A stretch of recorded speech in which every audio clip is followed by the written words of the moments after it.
Woodcraft since 1928, providing traditional and modern woodworking tools and supplies to generations of craftsmen. Woodcraft, helping you make wood work.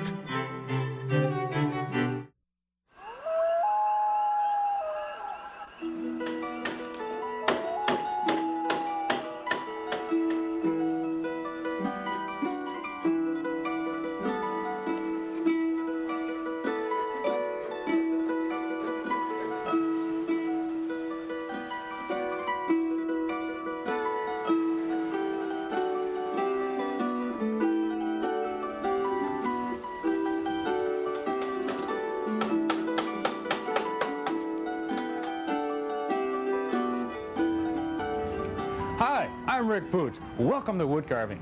Today we're at the Shelburne Museum in Vermont, where we're going to be taking a look at their collection of early American eagles.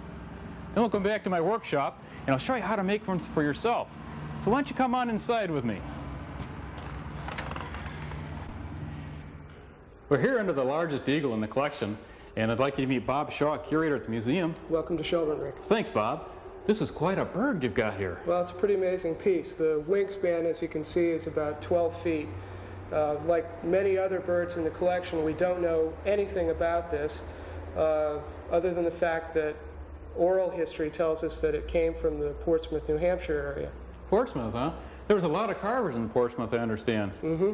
It reminds me of one that was done by another famous carver, John Bellamy. And I noticed a similarity of some of the styles. They must have known each other, had some influence. One of the interesting things that catches my eye on the detail here is how well the wood has been preserved. You can actually see every tool mark that the carver made. One of the things that particularly catches my attention is the cuts along the feathers here, where the carver used a 2.5-inch number 5 gouge to set the edges of the feathers down vertically.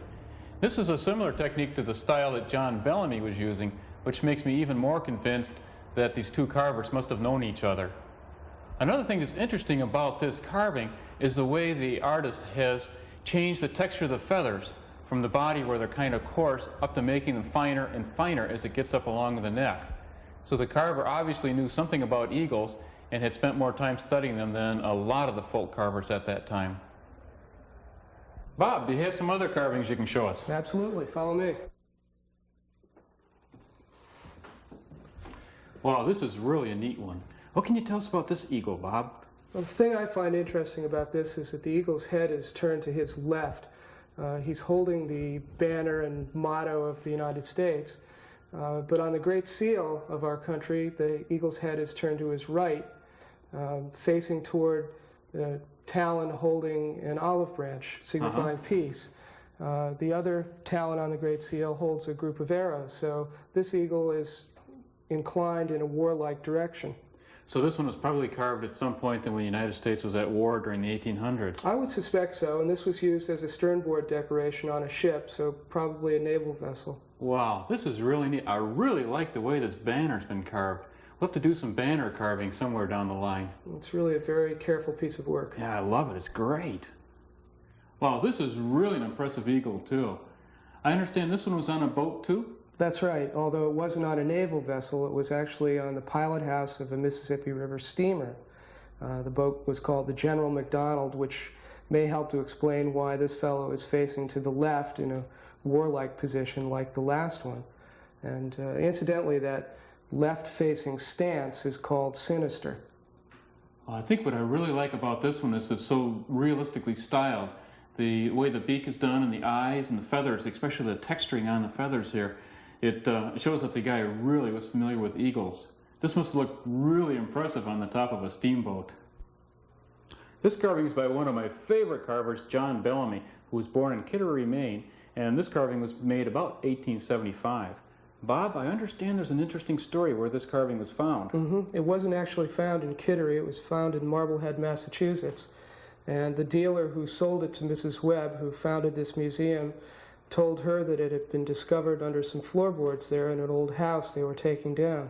Wow, that must have been an interesting find. Pretty exciting. Well, you can definitely tell it's a John Bellamy eagle. One of the things that first comes to mind is the way the feathers were drawn on. John had studied calligraphy before he became a professional carver, and he used the same sense of line and rhythm all throughout his designs. The other thing that kind of stands out too is the way that wood is scooped out underneath the top of the wing. And when this is hanging on the wall, it gives it sort of a shadow effect and gives it more of a feeling of life and movement. The eyes are also definitely John Bellamy because he carved them with a flat surface so they always look like they're looking forward. And the beak too also shows John Bellamy's stylization because it's flat on top and then curves around to sort of a sharp point. And the tongue is always visible, looking kind of fierce. This carving here is pointing to the right, so this is an eagle that's facing Dexter, a peaceful eagle. Now John Bellamy was carving these for his living, and he had worked out a very economical way of doing this. The back and the wings are all made of a piece of 1-inch wood, and then the head is made of a 2-inch piece of wood that's fitted to it. So he could carve these separately and then fit them together.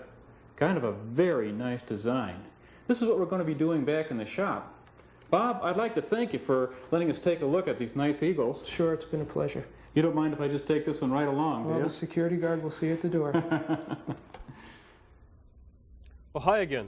Here we are back at my shop, and this is the eagle we're going to be working on today. This is a style similar to what John Bellamy was doing all about the 1870s. Now this one here is made up of several different pieces. The banner is separate, and as you may have recalled, he did these with a number of different slogans, including some that said Happy New Year. This particular one is, I believe, from the War of 1812. I think Commodore Perry was the one who said, "Don't give up the ship." And that just pops right off. And then we have the headpiece. The head he made in 2 different pieces. And that just screws onto the back.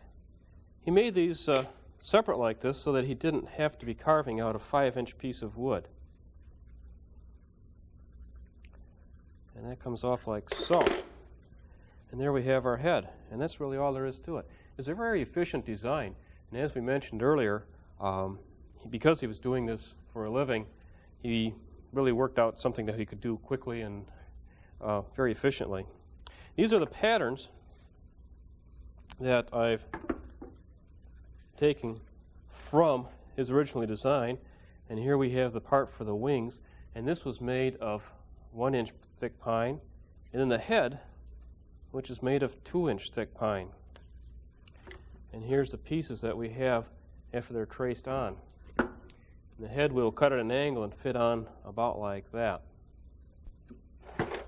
Now, for cutting out the wings, I'm going to be using a saw called a bow saw. And that's this guy right here. And this is a similar type of saw that they used in the 1800s, and actually goes back quite a ways farther. It's made of a piece of wood here, another one here, with one going across called a stretcher. And then it was held together by some twine that you could adjust to vary the tension on the blade. Let me show you how this works. There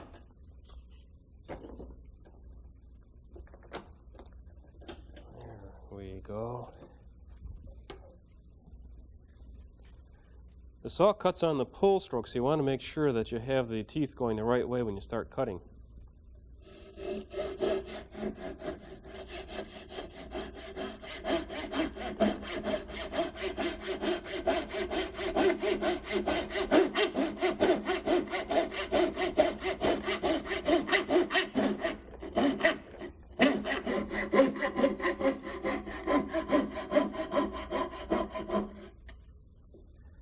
This narrow blade allows you to cut around turns and things. Also, these handles turn so that you can angle the blade just about any direction you want when you're cutting around.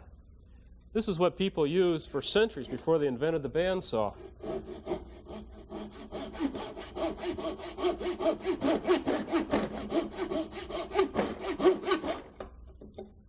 And there we go. Some kindling for my fireplace.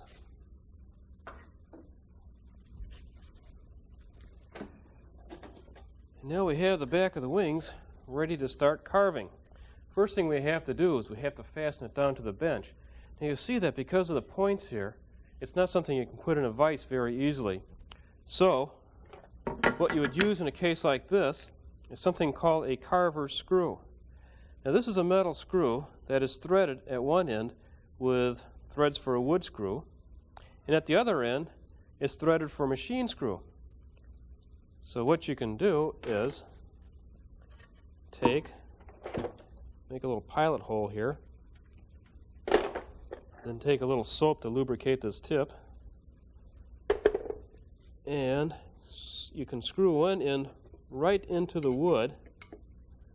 Then you can take a bolt or a wing nut or whatever and fasten down the other side. And you can buy these at a number of wood carving supply houses. This particular one I made up from a lag screw from a hardware store. Just cut a slot in the end. This fits down through a hole in the bench. You put a washer underneath and lock down the wing nut.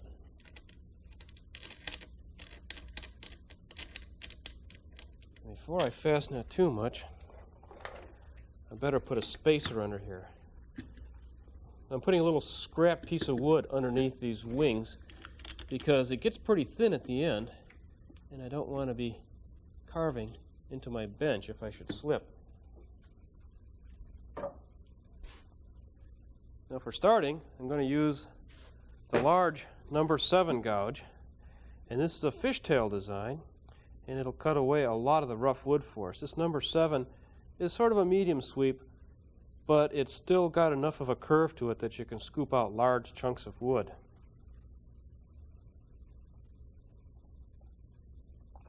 A little refreshment before we tear into the work here. I'll take my lignum vitae mallet, and away we go.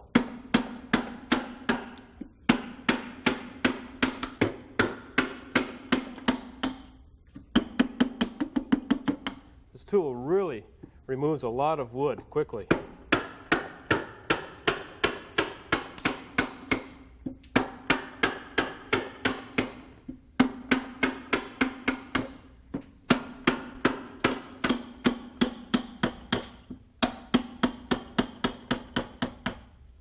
Want to be careful getting down the end here. You don't want to put too much pressure because you're getting down to thin wood, and you can snap that off.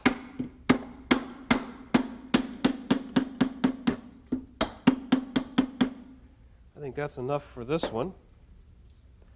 The trick to remember when you're doing carvings, and this is basically a stylized relief carving, use a big gouge with a lot of curve to take away the big chips first. Then you go to a smaller gouge to do the smaller chips and just keep working your way down.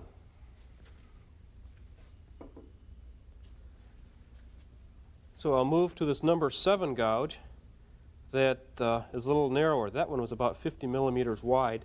This one is only 35. It's a little smaller. And this one I can power by hand.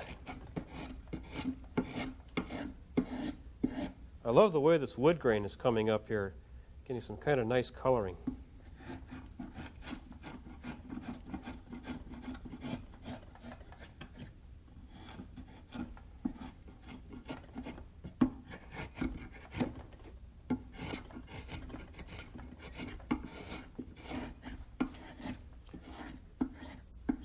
The thing to remember when you're using the gouges is always kind of brace yourself a little bit. You know, as much as I can, I have my left hand braced on the wood. And then my right arm, keep the elbow tucked in close to your body. Don't get it flapping way out here. You start losing control when you do that. If you kind of keep everything compact, you get very efficient use of your energy.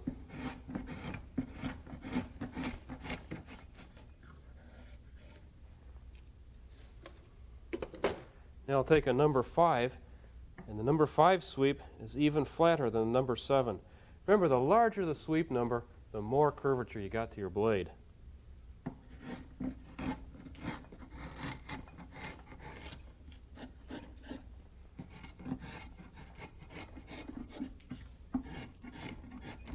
This will smooth down some of those rough tool marks and give us a little more smoother surface to carve our details with.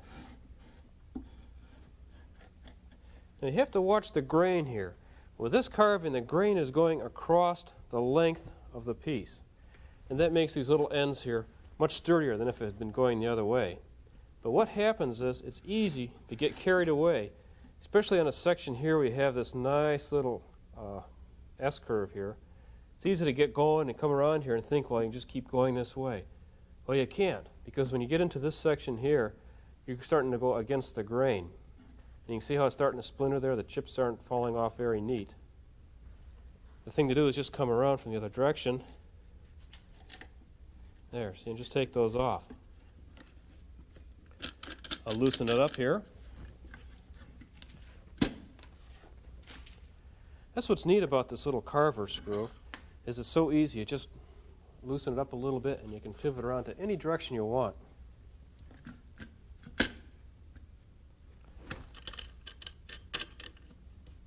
Lock it back down.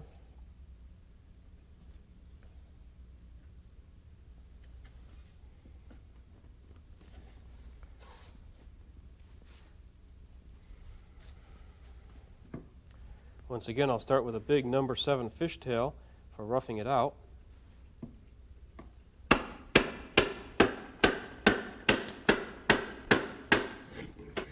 was thinking about our visit to the museum, and I was wondering why some of those carvings we looked at, some of them had 13 arrows in the claw, and some of them only had 5 or 6. And I started doing a little research in that. And I found out that even though the original design was approved in 1782, that design had 13 arrows in the claw. And the bird had kind of a funny little flip to the back of its head. It was a very stylized eagle. And it kind of had a kind of interesting little hairdo. But what I found was that when that particular seal was starting to get worn out in 1840 sometime, they had commissioned an engraver in Philadelphia to make a new die for it. And this guy, like a lot of ours, was a little creative, and he drew it with 6 arrows in the talon. And apparently nobody really noticed too much about that. It turns out that because the design could only be changed by an act of Congress, that particular design was illegal. And no one really noticed it, and then about 40 years later they caught on and said, hey, we can't use that. So it was when Daniel Webster was Secretary of State, they changed it around and updated it. Then in 1884, if I remember correctly, they came out with a design that we have today, where the eagle looks very much like an eagle, not quite as stylized. One of the things I'm doing here is I'm coming around to the wing, and I'm rounding that off, and I'm using the curve of the gouge to help me here.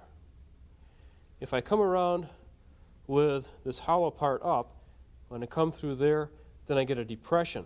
But if I just flip that over, when I come around, it automatically rounds off that surface. Now,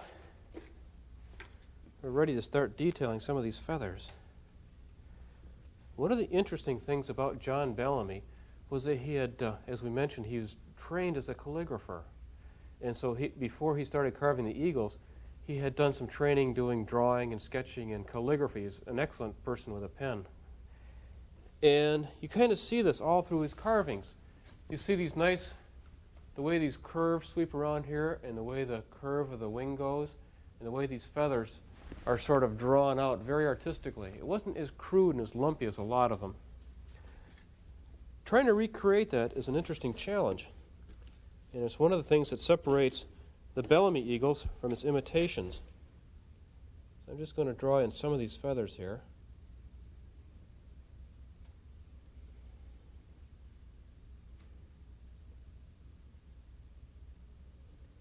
One of the nice things about this is these feathers are all stylized, so they don't have to look 100% like a real eagle.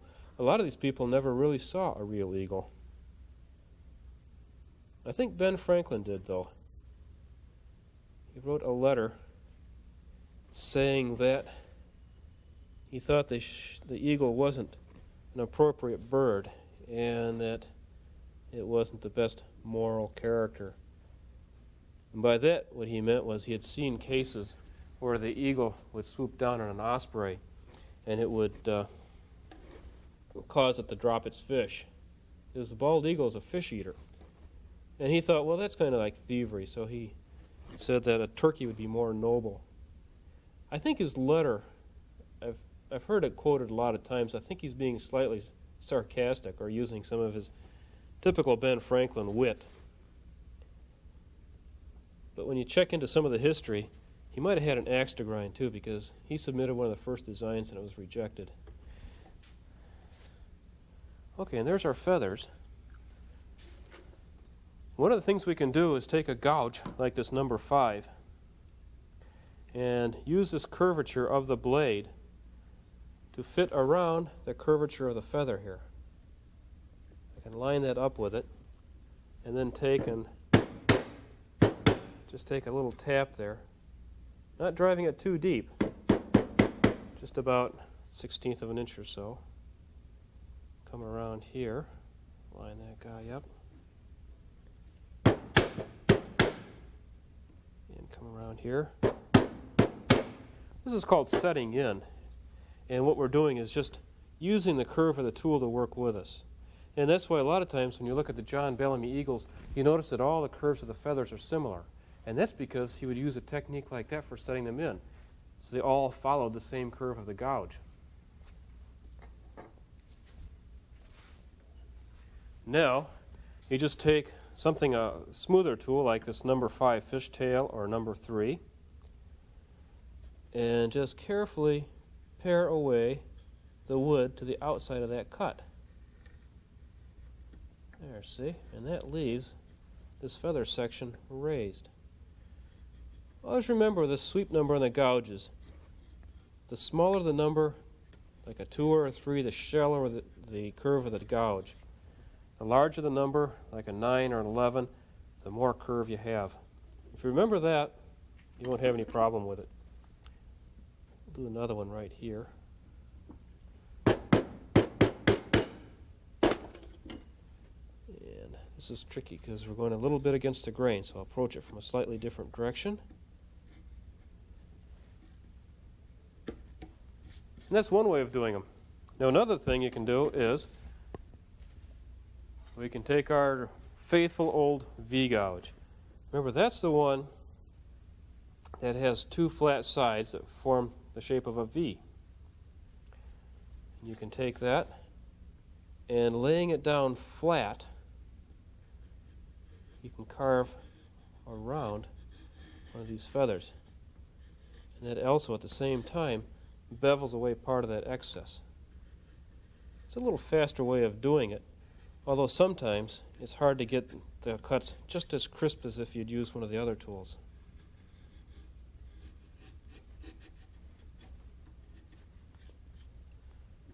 Then with those cuts done, you just take your flat gouge again and go through and just bevel those guys down. I love the way the tool feels when it's going through that wood. It just has such a soothing sensation as it pares away the wood. Of course, a dull tool doesn't do that. A dull tool kind of rips and cuts, and it's a lot of frustration. I'll show you how to sharpen our tools next time we get together here. But I think I'm going to keep ahead and get this wing done first today.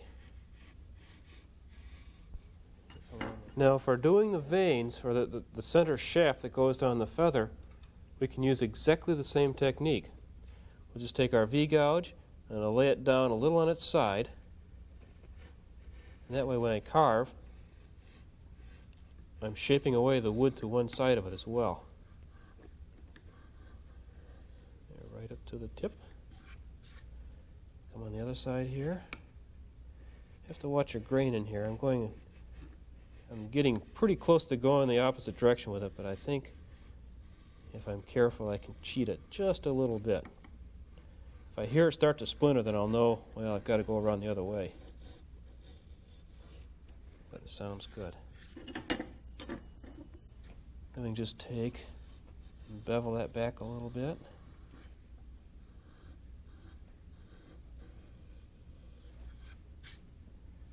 Coming around here. I love these little curls that form. It's like little pine springs. And that's how we do the center shaft on the feather. Now for doing the little details on a feather, it's actually called the barbs.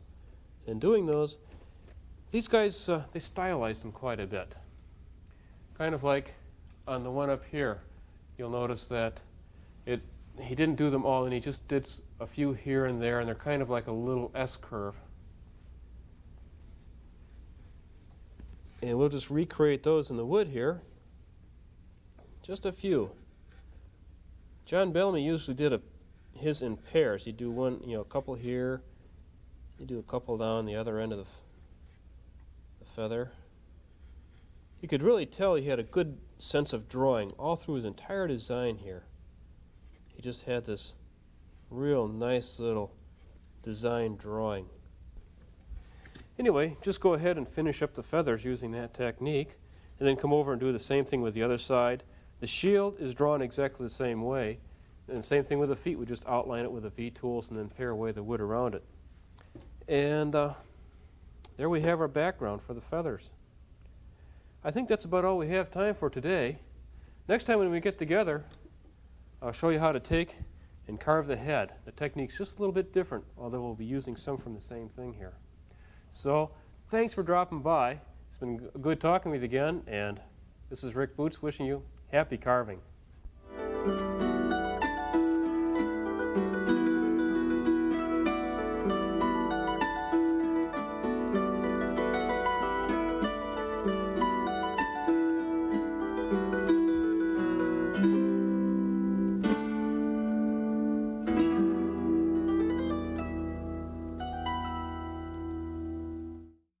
You can continue to learn wood carving with Rick Butz with his book, How to Carve Wood. This 224-page book of challenging exercises and projects is full of detailed instructions. Lessons include whittling, wildlife carving, and relief carving. To order your copy, call 1-800-950-9648.